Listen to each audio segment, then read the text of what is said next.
Welcome to Whiskey and Wonder. All right, everybody, settle down. I'm calling class to order. We have been out last week, and we are back now. We are finally back. We have made it through Winterpocalypse twice. Yes. To form Whiskey and Wonder. Like the Wonder Twins with whiskey. Yeah. Do we get cool rings? Sure. I want cool rings. That'd be an idea. Make like a ring out of like a whiskey, I don't know, like the cork or something. Anyway. Hey.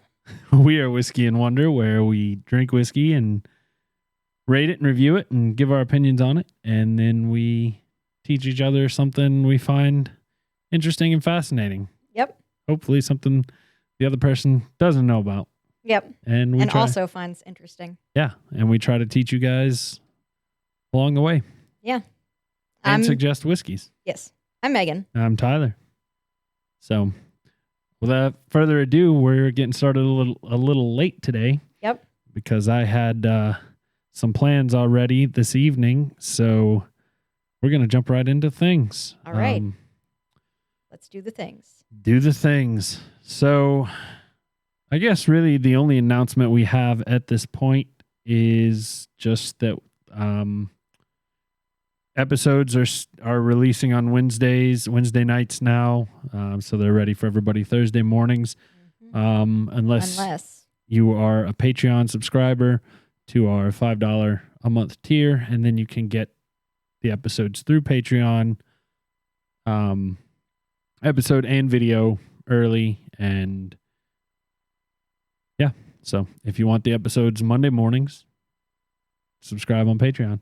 Please. And we have some bonus content upcoming that we are going to get out to you folks. And we've got some exciting news, hopefully in the future. We can't talk about it right now. Can't speak on it now. Yep. But we've got some exciting stuff coming. Yeah, so good stuff is happening. Stay tuned.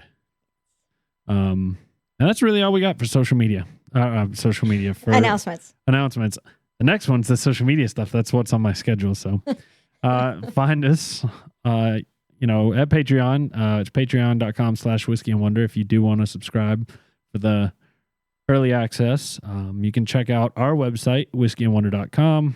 You can find us on YouTube by searching Whiskey and Wonder. And all our socials will be in the description. And emails for when you guys want to send us emails for mail time, which we really appreciate. We do, 100%, every little bit. And as always, everybody that does donate and support us on Patreon and helps us do this. And PayPal. Yes. Everybody that supports us. Yeah. Even if it's just through telling your friends and liking and subscribing and giving us ratings and reviews on wherever you listen to your podcast or on YouTube. Thank you guys. Definitely. It makes a ton of difference.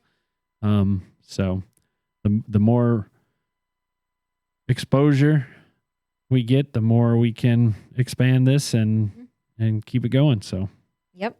Tell your friends. Please do.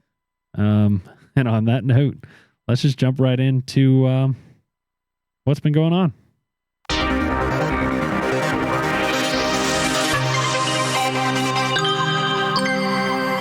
The open segment. Well, how did you survive the snowpocalypse? Well, it went all right, I guess. It was very inconvenient. I wanna, if you're just catching this week's episode, we didn't get to record an episode last week because an ice storm hit on Sunday. Mm-hmm. And it was just not safe for Megan to come here, and she was having some internet issues. Yep. And just disaster zone. Yeah. So we couldn't do any kind of remote thing. And unfortunately, it just happened to work out that it was her week to present something. And since it happened on Sunday and I just wasn't prepared, I wasn't able to throw a topic together that fast. So you guys got 20 minutes of me rambling. Hey, wasn't that bad. Oh, you listened? Yeah. That's more than I did. I was here for it. So you shared it. Yeah. So, I mean. So yeah, we are back in full force. We have had a second winter weather burst. This has been snow and not ice. This So a lot better. This one was snow. It was, I wouldn't say better. Okay. No. No? No. All right, it was better for me. It was quite shitty. I had to work at the brewery Friday night when all of that happened. And when it was coming down? Yeah. I'm surprised the brewery didn't close. Yeah, we closed an hour early. So I got to leave the brewery about 10:30. And I figured it would end up coming to this. So I took Bo to Shelby's house, who lives 5 minutes from the brewery. And thank God we planned that, because if I had had to drive 30 minutes back here, I would have just slept at the brewery. Like, I don't drive in snow. I hate snow in an area that's not prepared. It is such an inconvenience here because we don't have the equipment to handle it. Yeah. And people were driving like complete morons. They As were usual. Yep, doing 50 mile an hour on ice-covered roads where there's cars sliding into trees and fire trucks blocking the road, helping the people out of the cars in the trees. Shit. I leave 6 car lengths in front of me in the car in front of me because the road's covered in snow and ice, and some jackass in a 4-wheel drive Jeep cuts me off. So fuck you, guy, in your Jeep. I hope you ended up in a tree. Yes, that's how I really feel. Anyway, yeah, all the assholes were out and about playing in it and putting everybody else that was forced to be in it In danger. in danger. Yeah. Oh, that does suck. I luckily got to enjoy my winter weather from the warm inside of the house with the window, like blinds open, just watch it come down with a blanket around me. That was nice. That's a nice way of doing it. And I don't have any problem with snow. I have a problem with ice, and I have a problem with snow in a place that's not equipped to deal with snow. Yes. I think Charlotte might have 4 snow plows, maybe. I don't even know if we have that many. I think didn't we have to like borrow them I'm from pretty Virginia? sure we borrow them. But yeah, it was a Interesting time. Yeah, it was. Everybody made it through safe. Shelby and I hunkered down at her house, and we actually went to an RV show again. I think we're narrowing down our RV choices. That's exciting. I think we've pretty well figured out kind of what we want, and which narrowed it down to a couple models, I guess. Do you still want one that you need a truck for? No. No, you're going to get one that drives on its own? Yes. Ooh. That's what we've narrowed it down to. Okay. So. But we went to the RV show, and actually, the RV show started at 10 a.m. Saturday morning, long after I guess the snow ended about midnight, 1 o'clock, and we left about 9:30 in the morning, and Shelby got out to the main road in her neighborhood to get to the main road out of the neighborhood, and started slipping. She's got an all-wheel drive vehicle, and she started slipping and sliding the following morning, and we were like, you know what? Let's just turn around. The sun's out. Excuse me. Let's just give it another hour and a half. So we went and watched some TV and went back out on the roads. It was completely different. The roads were almost melted by that point. So, wow. I stayed home and called out of work. Canceled everything going on that day and just had a bedtime bed day. Bed day. Yeah. Laid in bed and just played on my little laptop computer thingy. That sounds like a smart thing to do. It was nice. Yeah. It was peaceful, relaxing. Yeah. I need one of those. This is probably going to be a little bit of a longer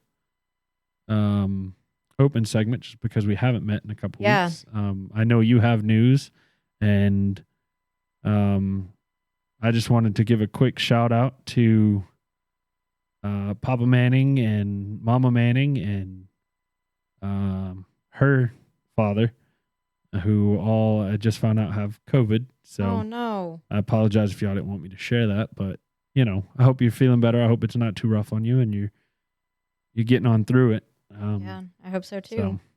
Feel better, guys. for sure. And Papa Cross, my dad as well, has COVID. Oh no. So it's just going around. It is. So Hopefully everybody pulls through and doesn't feel too under the weather from it, so. Yep. I want everyone to get through this healthy, happy. So we're going to be sending all the good vibes up to the universe. We can get some crystals, Tyler. Like, use the power of the crystal energy to. I don't. I knew that would bug you so much. Crystals have no powers. They are simply minerals.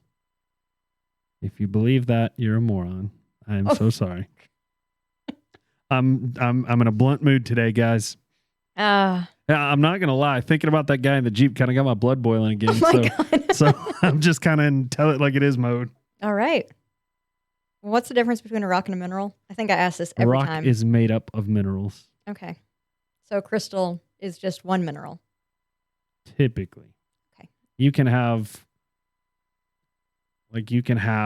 I saw this is going to sound dorky as shit. I subscribe to a subreddit called What Is This Rock? Oh, that's actually really cool. Yeah, people put shit up there all the time like, hey, what is this? And us geology nerds go and say, hey, this is this. That's and actually really cool. I saw. That's not dumb at all. I'm going to go subscribe to that. Well, there was one that was, I think it was pyrite with sillimanite or something on it the other day, which is actually two different minerals in the same sample. Mm-hmm. I think it has to have three minerals technically to be a rock, if you want to get really technical, but I might be wrong on that. It's been a while.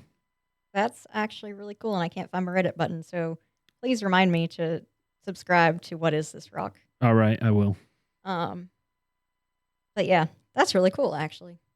Well, that's how I spend some of my free time. So how about you? What's been going on? I don't know. You said I have news, and I don't know what my news is.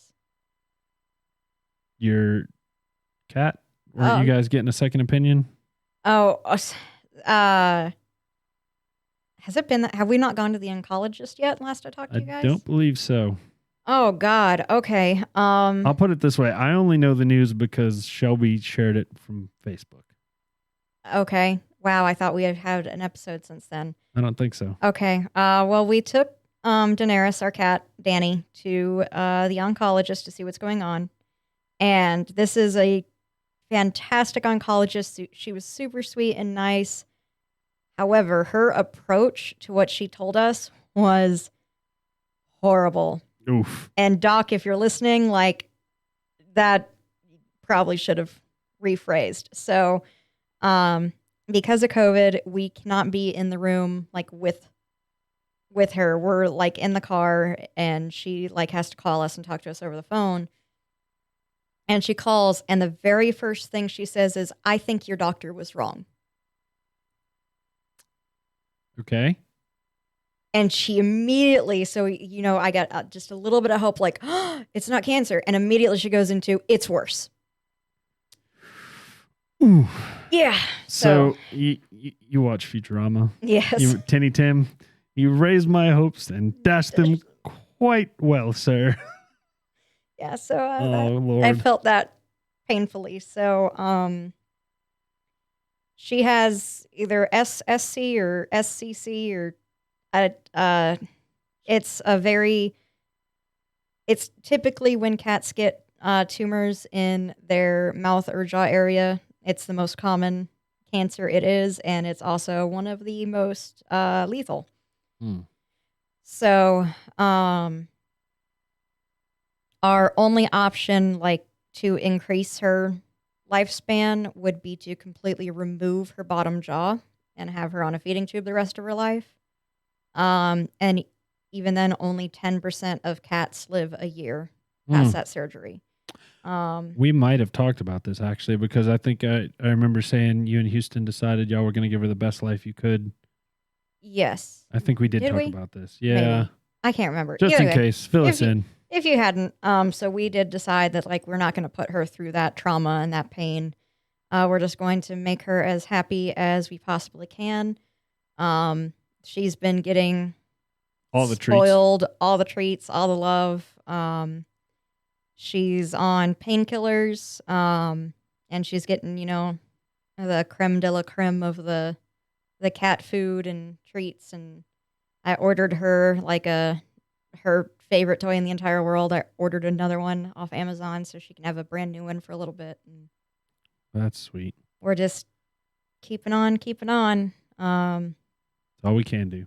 And I just fuck cancer. That's all I have to say is fuck cancer. Well,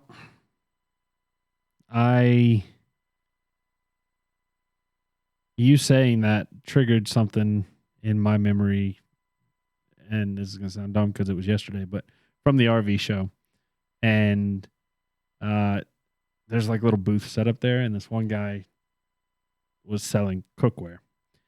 And he was showing us different types of cookware, cast iron, stainless steel, and your Teflon type, the black nonstick stuff.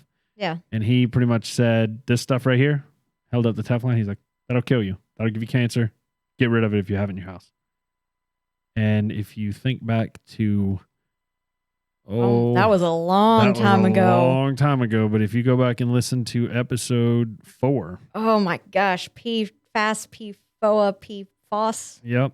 If you go listen to those, that will explain everything about, maybe not everything, but that'll explain a lot about why Teflon pans and nonstick and water resistant stuff is bad, and it in so much stuff, and it does cause cancer. It's a carcinogen. It's terrible. Yep. So if you want a little more information, just to tie in a little bit. All right. I feel like I had one other. Oh, I do. I have one other story. If you don't have anything else, I'm good. That's all I had for this week. We had a funny little incident earlier, Shelby and I. So we went to a friend's house. I have some friends that are Bills fans, and the Bills are currently playing football right now in the playoffs. And these friends are cigar smokers and whiskey drinkers. So usually I take some whiskey over there to share with them, just to let them kind of taste a little bit of some of the things we get to taste. It's fun to share the stuff. Yeah. And I picked Shelby up on the way, and she walks out with some dips, some chips and dip, and she's got this little like gift bag. And I was like, oh, that's nice. She's bringing a little gift bag for the guy that's hosting, cool. And as she got in, she hands me the bag, and I was like, the hell is this? She's like, it's for you. I'm like, you're not doing this. She's like, it's your birthday present. So I open it, and don't worry. If you're on YouTube, you just saw Megan make a face. Anyway, I open it, and it was in a bag. So I grabbed the item out of the bag, and it was wrapped in paper, and I felt it, and I was like, if this is what I think it is, we're going to have a problem. I opened it, and it's a little travel humidor. It's called a Herfador. You put cigars in there. It is a wonderful gift. I have wanted one for quite a while now. I literally just bought one. Just ordered cigars yesterday while we were sitting on the couch waiting to go to the RV show, and the cigars came with a Herfador. So now I have 2. Well, thank you, Shelby, for the lovely gift. I appreciate it. Hey, thank you, Shelby. I am the world's worst friend. Oh, no, you're not. It's fine. I don't celebrate my birthday. I can't. Shelby does. I don't. I do need to. Okay, I need to get you a present. No, you don't. Yes, I do. I cannot believe No, I didn't get you anything for your birthday, so deal with it. I feel horrible. It's just another day. Relax. You don't even know what day it is. I know it's in January. Yeah, but it might have already passed. Isn't it? It's in the 20s, right? But we're in the 20s. It might have already passed. I'm not saying. Don't text Shelby. I'm texting Shelby. Don't you text her. I'm texting her. Fine, I'll tell you what day it Okay, is. What day is it? It's Tuesday. Hey, okay, I still got time. Do not give me anything. I didn't get you anything for your birthday. I don't want anything. Okay, what I want for my birthday is for you to save your money. I appreciate it. I appreciate the thought. It is lovely. Thank you all very right, much. I will at least text you on your birthday. That is lovely. That is what I Okay. want. Just a happy birthday. Okay. On that note, I just thought it was very comical that, of course, You order it. I and ordered it. I finally broke down and Murphy's got Law. one. Murphy's Law. But that's all right. Nothing wrong with having a backup. So I guess we'll move on now that we're all caught up on the happenings of the last 2 weeks, and we'll Indeed. talk about this whiskey we're going to drink today. All right. Opening the bottle. I tried to time that so that I could Pop it at the same pop time. it at the same time, but Oh, it's a screw. well, that's why I couldn't get it off. It's a screw on. Starting it off good. Oh, lovely. So this is our first Japanese whiskey in a while. Yes, Um, I have so many whiskeys that we have to try. I know you've got several, and mhm. so many of them are bourbons. And if you look at the page of things we've tried, there are so many bourbons. So Living in the South. we're trying to depart from that today. I know you really can't see that on the. Today we are drinking Tenjaku Blended Whisky. This is a whiskey that has been imported from Japan. When Tenjaku whiskey was initially created, the goal was to formulate a pure, mellow whiskey that would suit any drinking style. Whether served on the rocks or mixed into a cocktail, Tenjaku whiskey provides a fresh smoothness that can only be achieved by masterfully blending the highest quality ingredients derived from our natural environment. Our story begins in Japan's Yamachakajugi. Yamanshi Of Prefecture course. in the city of Koifuki, overlooking Mount Fuji. This fertile area is blessed with nature's greatest gifts, including lush forests, beautiful orchards, hot springs, and most importantly, crystal clear streams.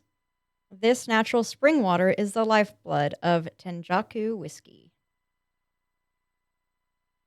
Let's see. It looks like their blending technique is drawing together the individual characteristics of each unprocessed whiskey for a harmonious, exquisitely balanced finish. This is the delicate blending technique that is unique to Japan. With countless tasting and smelling sessions, the important process involved in creating a blend. See sophisticated techniques employed by a craftsman who applies his past experiences in creating whiskeys and extensive knowledge of flavors and aromas cultivated through many years of winemaking. And their master blender is Kenji Watanabe. And this whiskey did win 2020's Japanese Whiskey of the Year. So we're gonna see how it is. I saw you sniffing it. What are you thinking? Well, before I get too much into that, I just want to let folks know this is a very light colored whiskey, and I'm gonna be honest with you. I bought this a while ago, and I don't remember exactly what the price I paid for it was, but I'm looking it up real quick. I think it was in the $40 range Okay. for a fifth. See if I can find it real quick here. Okay. As you're doing that, I'm definitely getting as I'm smelling. Yeah, I'm getting- $45. Okay. Yeah, it's not bad. No. So go ahead.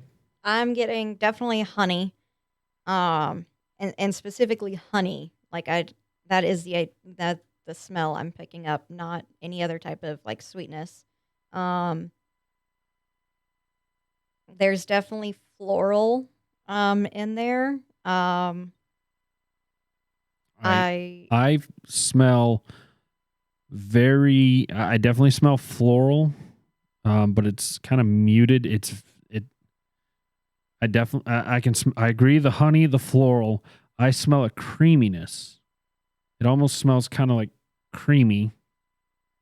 and very grainy. Smells to me kind of like the shit pieces from Lucky Charms. Not the marshmallows, the grain pieces. The actual cereal pieces. Yes. So This, I feel, I don't know if it's just in my head or what, but I'm smelling a lot of traditional like things that I would consider Japanese flavors. Like I'm getting melon, which I think is the creaminess you're getting. They have this like melon candy and ice cream that is super smooth and super creamy. It's not watermelon. It's melon. It's a musk melon. I don't know much about melons. I'm not a melon fan. I don't like watermelon or cantaloupe or any other melon I don't think I've really ever tried any other melon, frankly. Well, I am actually the same as you. I don't like melons except for Asian melons. Racist. Yeah. So I what are we supposed to smell? So looks like we are supposed to be smelling raisin toast, sticky rice, gingerbread, iodine, straw, violet, and ripe melons. Got one right. Well, you said floral. Okay. I didn't specify violet. Yeah, I but don't think it's violet, but yeah. I don't smell flowers enough to know different flower smells. They all smell the same to me. Well, I got melons. And I guess sticky rice is grain. What? Just my 14-year-old mind. I got melons. Jesus Christ. So I took a taste of this, and it surprised me. I need to taste the front end again, but it noticeably changed, and it got very earthy. It got very peaty's not the right word.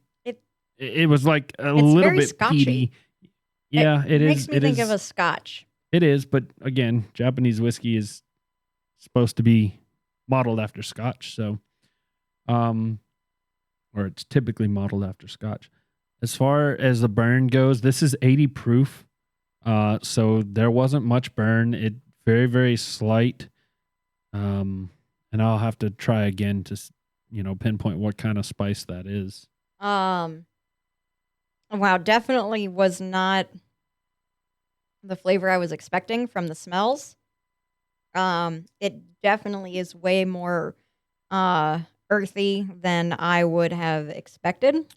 Yeah, the honey hits your tongue. Yep. The sweetness, and then it disappears instantly almost. It's got a very, very long, earthy flavor, but as that earthy flavor kind of fades, there's a hint of vanilla in it. And the burn, truth be told, the second sip had no burn at all for me. So I think a lot of that comes from the fact that, frankly, I've been drinking a lot of Wild Turkey 101 lately. So, and I don't have any problem with the burn in it anymore. Like I said, when we talked about it a couple weeks ago, the first sip has a burn on something that's 100 to 110 proof, and then it goes away. I would, in a blind test, I would assume this was a scotch. I would too. So there's 100% the honey that I smelled. Like that is the first initial taste you get. Tastes exactly like honey. But then, yeah, it is gone in the blink of an eye. And it is super, it tastes like a forest. Like wood and soil, moss. It's very, very nature, very earthy. It's got some nature in it. It does. I ain't getting a whole lot of fruit No, me neither. No, Um, almost none at all. Not that I'm particularly adept at picking out fruit, but I don't really taste anything fruity in here. I don't either. I'm very, very interested in putting some water in this and seeing What happens? what happens. Agreed. We are supposed to be tasting pears, honey, marmalade, and pink peppercorns. I mean, okay, peppercorns, got it. Honey, got it. Nothing else. Yeah, I don't. Maybe if I really, really try hard, I kind of get a little pear, but I haven't had pears since I was a little kid in like elementary school, and they like made you eat fruit cups with pears in them. That doesn't even count. Oh, I hated pears. Oh, Pears are so good. what a name, pear. Do they even grow in pears? Who came up with that name? All right. Anything else? I'm trying to real quick pull up this other review, see if their palate is oak. This person also says there's pear and shit in it. So apparently there's pear supposed to be. Yeah. Okay. Well, I don't taste pear.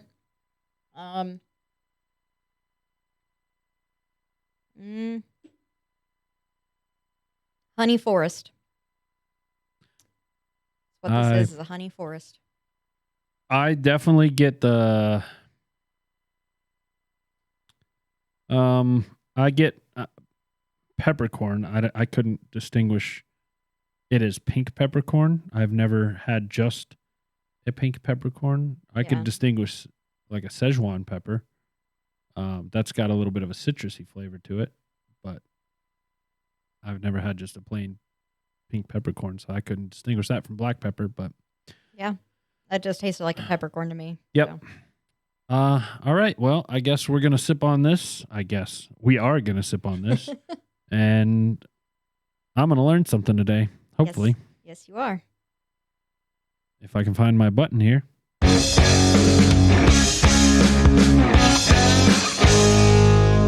It's time for the Wonder segment. Take it away. All right. It's been a while since we last talked about English idioms. Our first series on the origins of phrases was back during episode 40. So, if this is your first time tuning in and you're wondering why I don't cover phrases like raining cats and dogs or bite a bullet, check out episode 40 and listen to our initial episode and see if I go over what you were curious about in that one. And if I don't, email us and let us know, and I'll go over it next time. I have been waiting on this for a long time. Have you? In two ways. Number one, to actually learn more about some of these phrases because that was really interesting. But number two, because almost 99% of the time, I think there's only been one or two times where we've actually had to tell the other one what we were researching prior to recording the episode. And I have thought many times about picking that series up as one of my topics and doing. I need to send you a list of the ones we've done then, so you don't have to re-listen. And exactly, we need to keep a list of what's been done. Okay. So, yeah. I can do that. Because I've been like, I want to do this. Crap. I don't have time to re-listen to that whole episode, and I have no idea, and I don't want to ask you what you've already done. Okay. Yeah, I can definitely make a list and include it in our Whiskey and Wonder drive. And yeah. Beautiful. We can do that. All right. So an idiom, according to Merriam-Webster, is an expression that cannot be understood from the meaning of its separate words, but has a separate meaning of its own.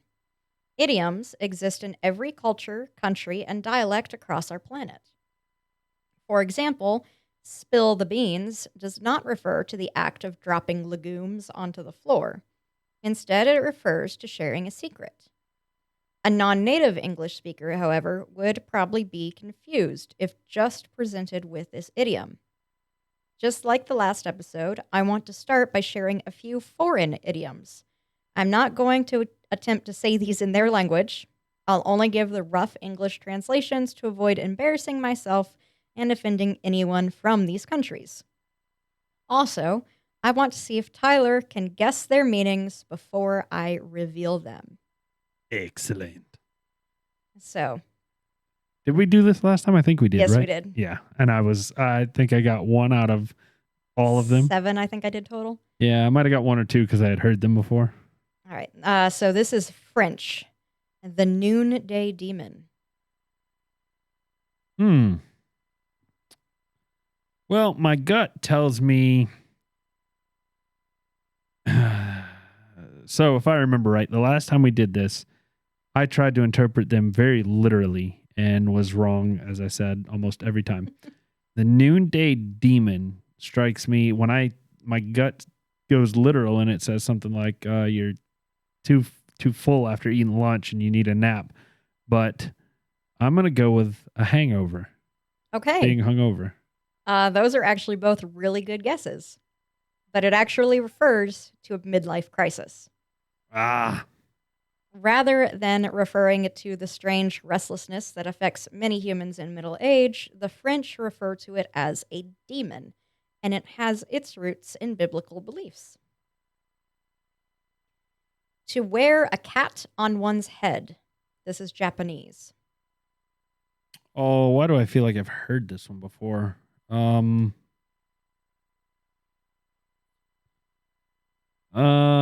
Is that like have an egg on your shirt, like to make a fool of yourself? No, not quite. Oh, damn. So this is the Japanese equivalent of a wolf in sheep's clothing. Ah. Basically, they're saying that you're hiding your nefarious nature under an adorable furry creature. Well, I'm 0 for 2, guys. How many you got? 5. 5? Okay. When the ravens turn white. This is Greenlandic. Greenlandish. Whatever. That's a From superhero, Greenland. right? What? That's a superhero. Who? Greenlandish. Green Lantern. When the ravens turn white. My first thought is when it snows, but I'm not going with that. No.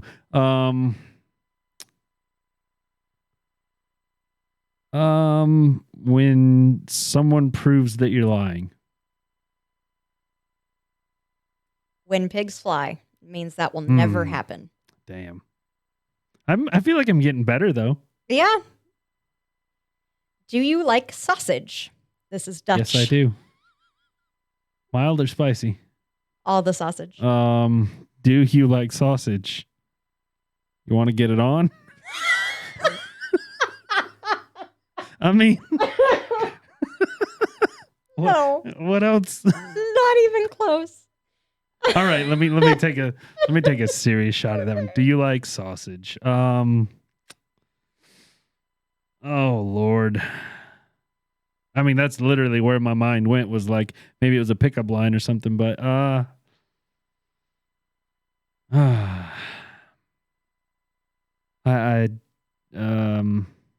really have no idea on this one. I have nothing other than that joke one.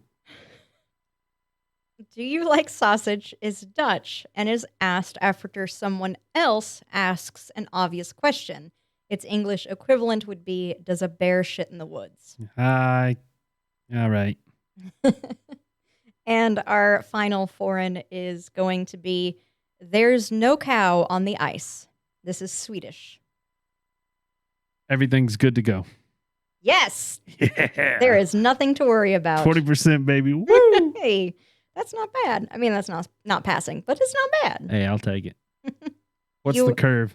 You didn't fail. So, All right. I mean, good on you. Anyway, idioms are a common part of all languages. I'm sure nearly everyone encounters at least one idiom a day. So, I encounter more than one idiot a day.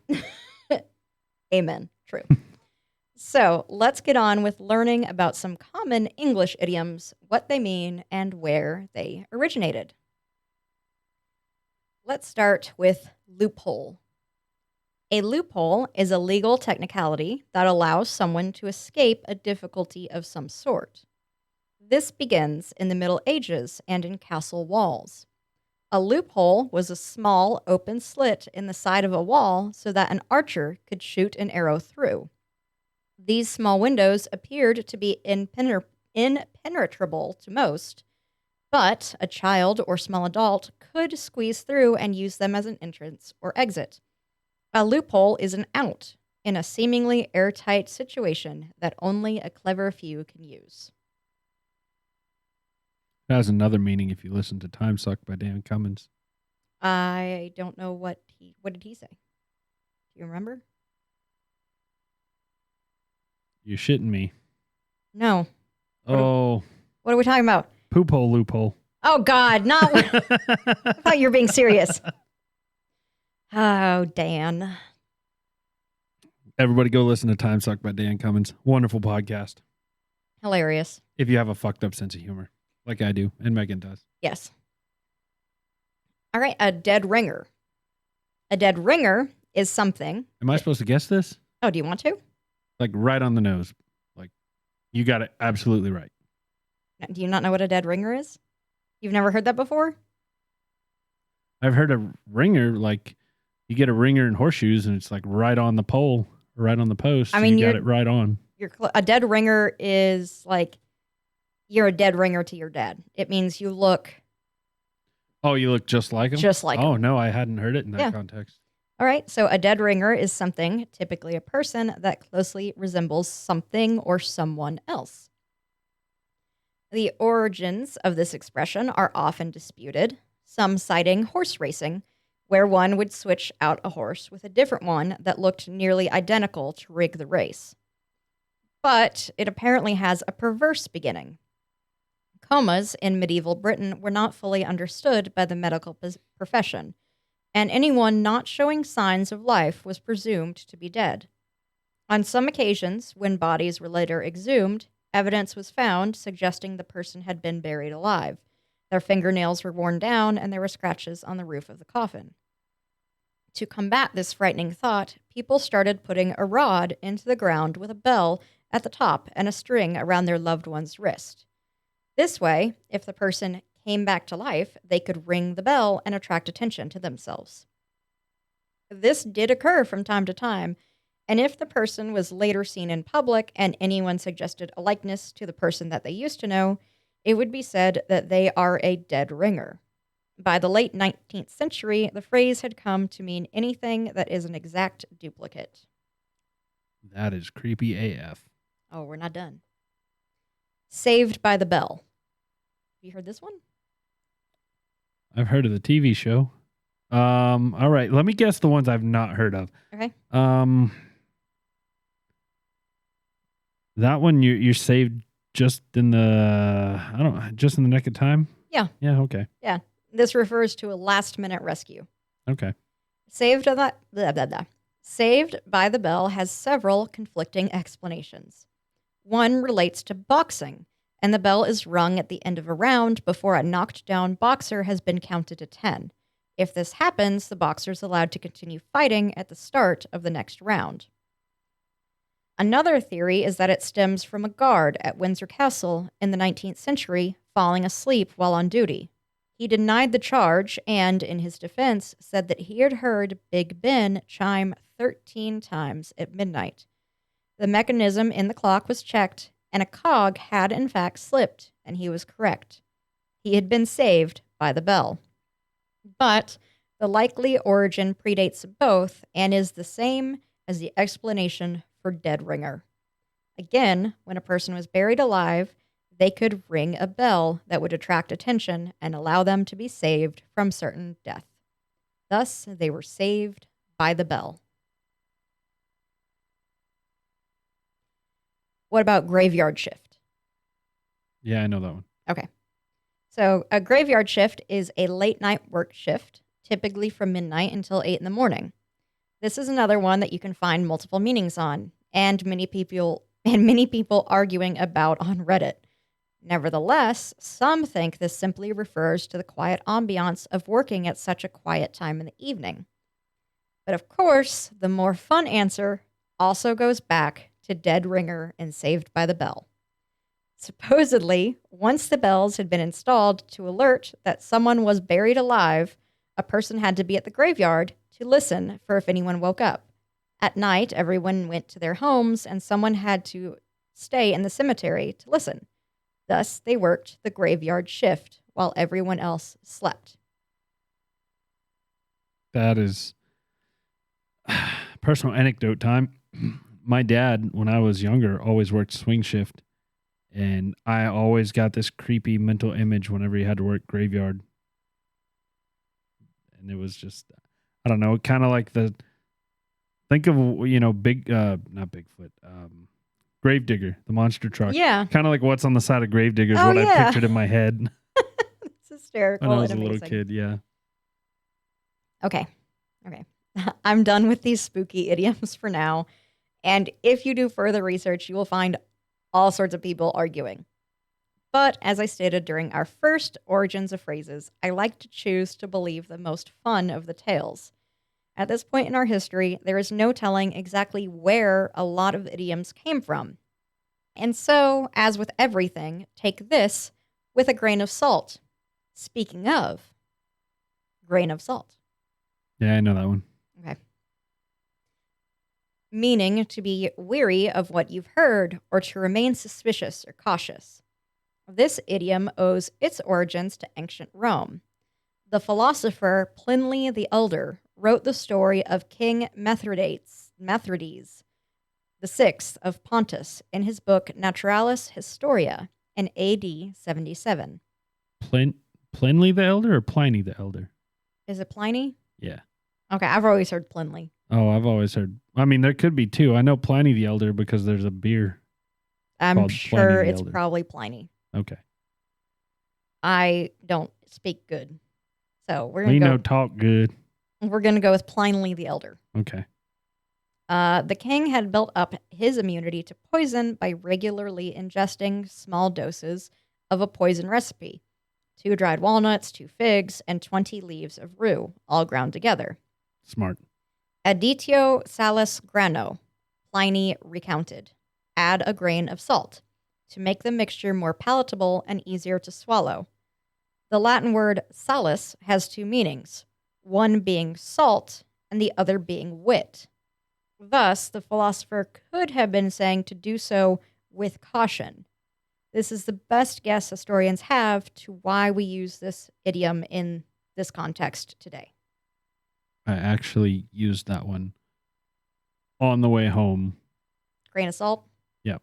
I use that one a lot in everyday usage as well. Show your true colors.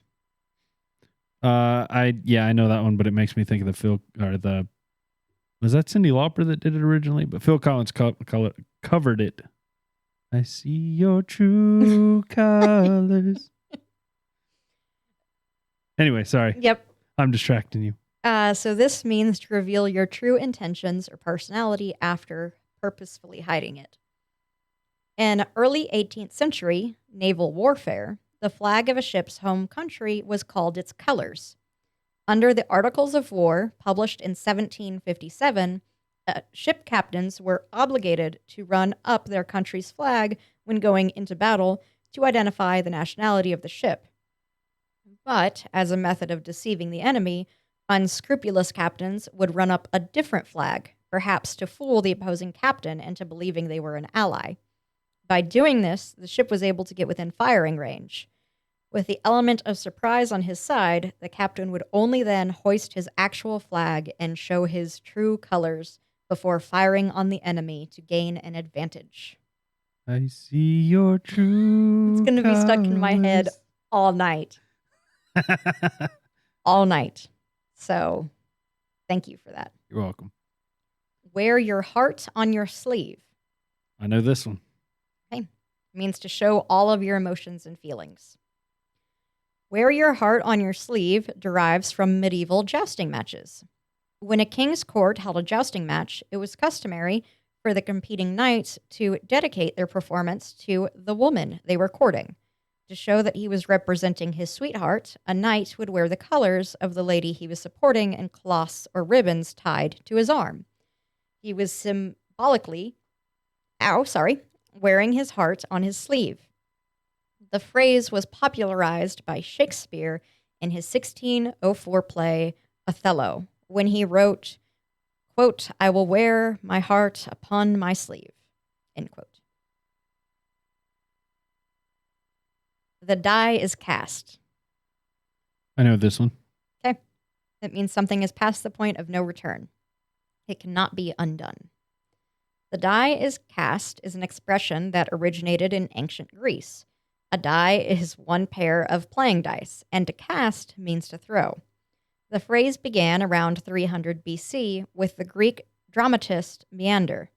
It was a proverb that was discovered in his play Arephoros, used in relation to a game of dice and meaning that once the dice was cast, the players had no choice but to accept the outcome. The expression was made famous by Julius Caesar in 49 BC. Quote, "Let the die be cast," end quote, he said as he led his army across the Rubicon River into Rome, committing them to civil war. And of course, this is a term heard a lot by D&D players once a roll has been made, and y'all know I gotta throw Dungeons and Dragons around somewhere. Lily-livered.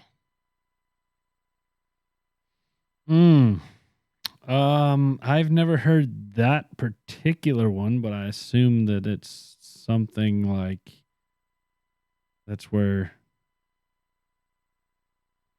I feel like other phrases have spun off from this, basically like saying somebody's a coward. Yes. But I've never heard lily-livered. You've never I thought you liked old westerns and shit. I do, but I have never heard that. Okay. Well, I've heard yellow and yellow-bellied and spineless. It's yellow-bellied. Yeah. Yeah. It's, that, like I said, I feel like other phrases kind of.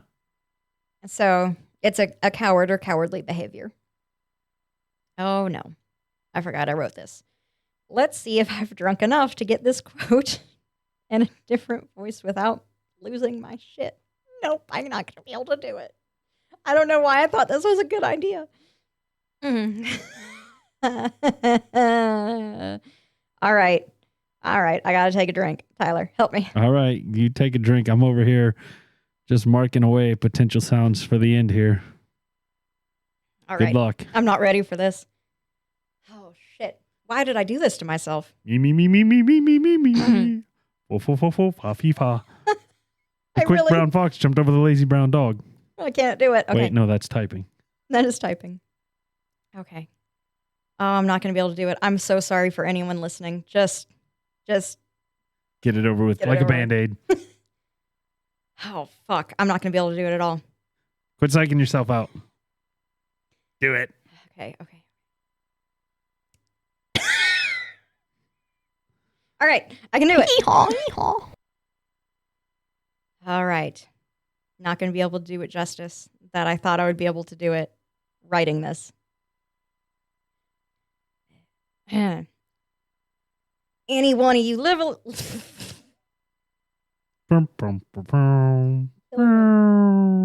I need to get that Price is Right noise. Yes, you do. All right. Oh my God. You want me to read it? Hell yeah, I do. You could probably do This it. town ain't big enough for the two of us. Exactly. There we go. I You fucking gotta get into character. I can't. Oh no. Oh shit, it went away. It really did go away. I seen it. I right. seen it. It's what I highlighted. I can't do it. Lord, I just pressed all the buttons. Any one of you lily-livered, bow-legged varmints care to slap leather with me? In case any of y'all got any ideas, you better know who you're dealing with. I'm the hootin'est, tootin'est, shootin'est, bob-tailed wildcat in the West. Damn's tootin'. Thank you so much for doing that for me. You're welcome. I had fun. I want to be a voice actor. If anybody's hiring a voice actor, let me know. I got all the equipment. Oh, I even man. got the pipes for it. That Thank you so much for doing that. I Oh. could not. I cannot get myself up to do it. I'll even sing and dance. I was able to do it when I was literally by myself in the room with the cat and the dog. But like there were no humans around me. And I was like, yeah, I can do this in front of people. No, I can't. Literally Okay. nobody's here except me and Navia. I know I'm on camera and talking to. You're just talking to me. Forget about the camera. Forget Okay. about the microphone. Forget about the camera. Anyway, For any future guests, that's it. Solid advice. it really is. So what you just read was Yosemite Sam ranting at Bugs Bunny in the Looney Tunes. I knew that sounded familiar. Yeah. I know that when I hear lily-livered, I automatically think of Westerns, but the term actually got its fame from good old Shakespeare. Lily-livered is another expression that we owe to the ancient Greeks. They believed that the liver was the organ that created blood, and that a poorly functioning liver resulted in physical and mental weakness. In line with this belief, they thought that a pale, lily-colored complexion indicated a cowardly person, while rosy cheeks would be found on strong men in good health. The Greeks also had a custom of sacrificing an animal before each battle. They looked to the animal's liver as an omen. A liver full of blood was a good sign, but a pale liver did not augur well. Shakespeare brought the phrase to the mainstream when he used it in his 1606 play, The One We Can't Say, the Scottish play. You know, Macbeth. Wasn't that on an episode? Listen to episode 16, Theater Superstitions. Yeah. Knock on wood. I know that one. I don't really know how to put it into words, though. I struggle putting it into words as well. So, and it's something I do All the time? literally every day. Yep, same I here. will say knock on wood and then like knock on my head or knock on anything of wood like near me every day, every single day. Yep. So knock on wood is to express a wish that something will or will not happen. Basically, don't jinx it. Often used superstitiously with actual wood knocking. Sometimes phrased as touch wood, knock on wood is an expression that dates back to ancient Druids, a race who inhabited England before the Romans. The Druids worshipped trees, in particular oaks, and held the firm belief that protective spirits lived within trees. Trees, they believed, were sources of good and warded off evil spirits. People in need of good luck would go and touch a tree. Others wore small pieces of oak on necklaces, so the wood was always in contact with their skin. The expression became commonplace by the 1850s. And there we have it. 10 more idioms added to our Origins of Phrases series. Is this the last Wonder segment on Origins of Phrases? No, definitely not. Yes. But as I said during episode 40, this is a series that could air a new segment at any time. Maybe series 3 will air in weeks, months, years? Who knows? Do you have an idiom you want us to cover? Email us at contact@whiskeyandwonder.com. That was awesome. Super disappointed I couldn't do that accent. I had fun. I'm glad you did very well. Anyone who plays D&D with me knows I can't do any accents until I've drank like a couple of fingers of whiskey. And then all of a sudden... And then they're all Russian. They're all really bad Russian. Or they'll start off like kind of sort of Scottish and then fall into Russian. All right. Well, on that note, let's move it on.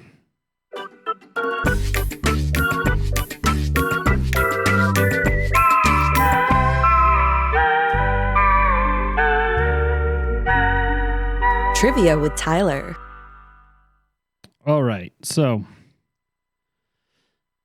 we're going to get biological today. Ooh, all right. There is a group of wolves in British Columbia known as, quote, sea wolves, end quote. 90% of their food comes from the sea. They have distinct DNA that sets them apart from interior wolves, and they're entirely dedicated to the to the sea, swimming several miles every day in search of food. What? Yep. That is so cool. There's swimming wolves out in British Columbia. That is so freaking cool. So if you're in the water, you don't only have to worry about sharks and piranhas and parasites that Eat your brain.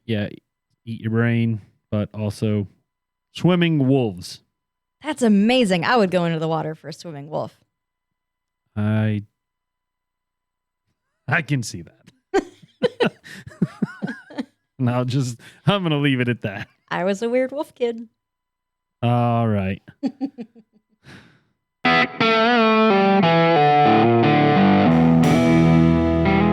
Final thoughts. I've been having like a little bit of an existential last, like ever since the Trivia with Tyler music started playing. Why? Moment. I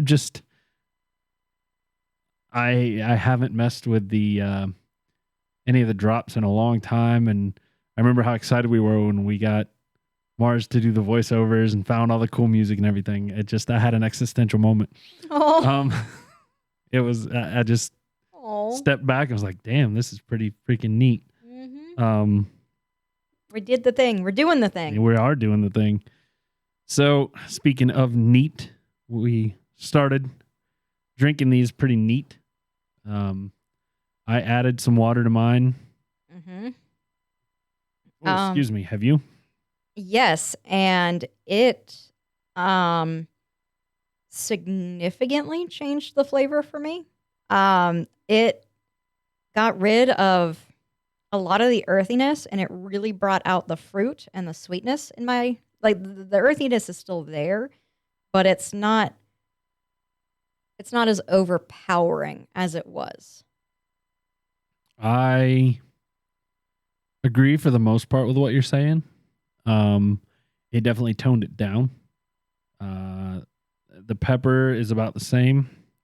The sweet is still right on my tongue, and then it's I don't want to say it's gone like it was, but it doesn't linger at the forefront. It's there, and the earthiness is subdued as well. Mm-hmm. It to me lost a lot of flavor with the addition of water. And I will admit, usually I put 2 to 3 drops of water, and this time I put 5.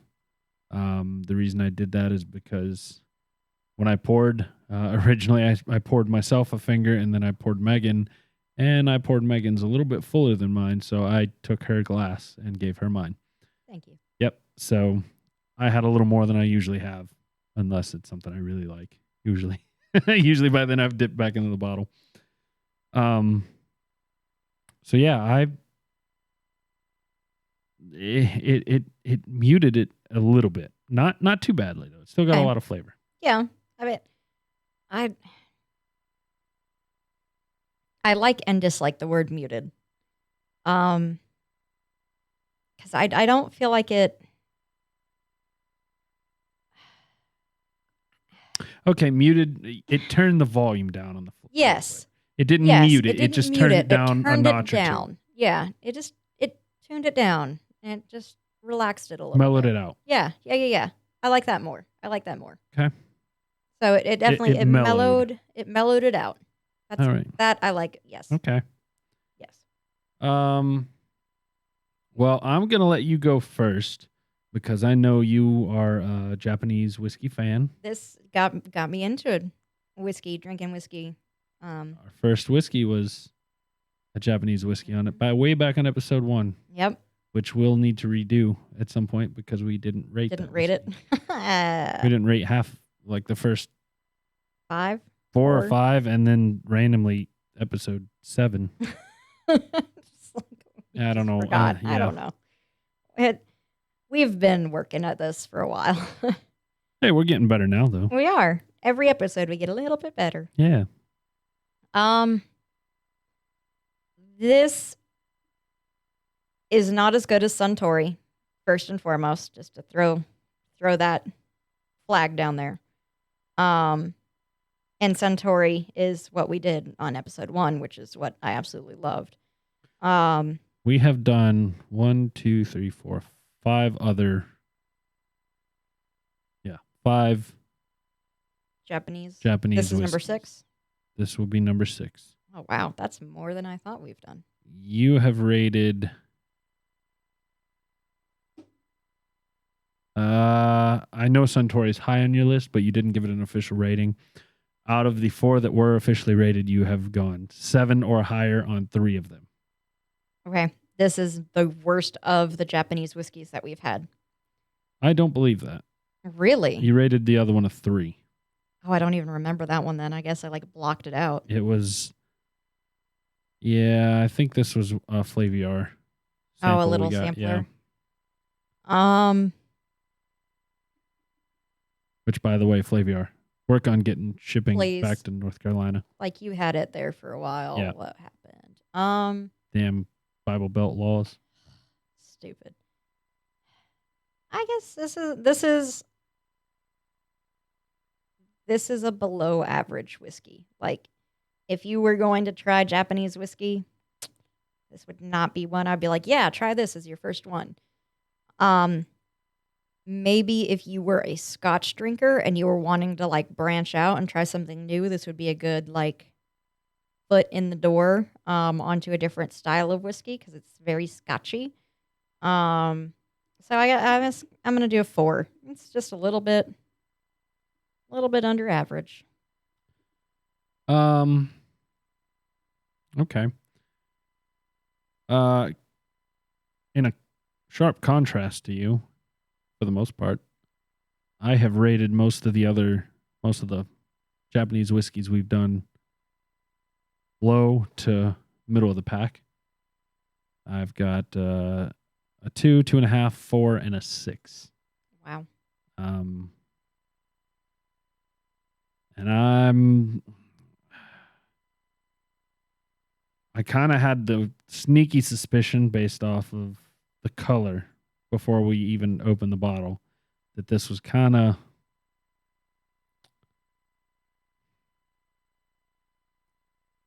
going to be a little bland for me. Okay. I was surprised, however, when we finally tasted it at the flavor. I agree with what you said about this would be a Japanese whiskey for a Scotch drinker to try.